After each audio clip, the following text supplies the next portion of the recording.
Hi, Coach Kyle Harris here. I'm going to talk to you about caffeine as a supplementation for performance enhancement. Caffeine is the most widely used drug in the world. It is a drug. A drug is anything that alters the mind or the body. Caffeine does that. Caffeine has multiple benefits for performance. It has physiological benefits, neurological benefits, and mental benefits. Some of the benefits of caffeine use are that it gives you a perceived sense of energy. It can give you a perceived sense of euphoria. It can delay the onset of exhaustion.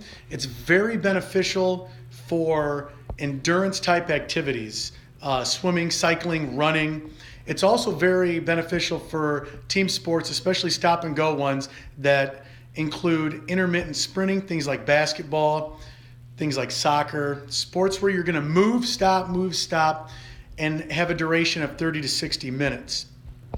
Caffeine is also very beneficial for sports that include attention, that need focus, and need you to make quick, fast decisions. There's been research that shows that utilizing caffeine can improve decision making and help you process information faster. As far as using it for strength, sports, and power, the jury is still out on that. There are some studies that show that there's slight benefit. However, there may not be as much benefit as with endurance type sports. It is beneficial though for those athletes that are training because it can allow them to train longer and more intensely, which will create greater adaptations.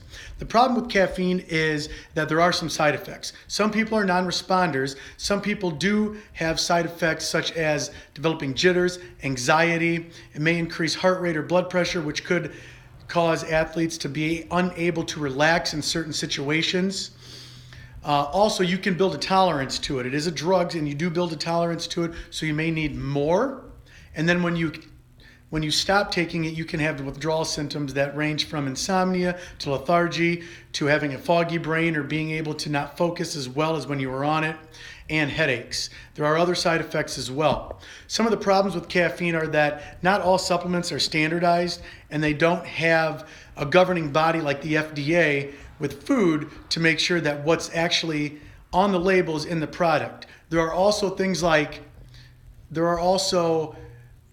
some supplements don't have a list in them. They have a proprietary blend. I'm sorry, I was drawing a blank. Proprietary blend, so you may not know how much caffeine is in it.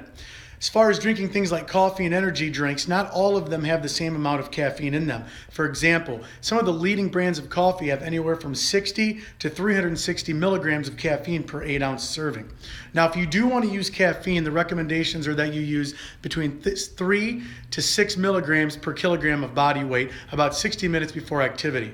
If you're looking for the performance benefits and you are a habitual user of caffeine, you may want to take 7 to 10 days off of caffeine use, and then you'll maybe get a better response during the performance time because you will build a tolerance if you use it habitually. Now, it's not banned per se by the NCAA, but there are rules you have to follow. 15 micrograms per milliliter of blood of caffeine is illegal in the NCAA. That equates to about 500 milligrams taken in one dose 60 minutes before activity. So if you're going to utilize caffeine, make sure you're using the right dose, do your research, and make sure it's not going to give you negative effects. Thank you.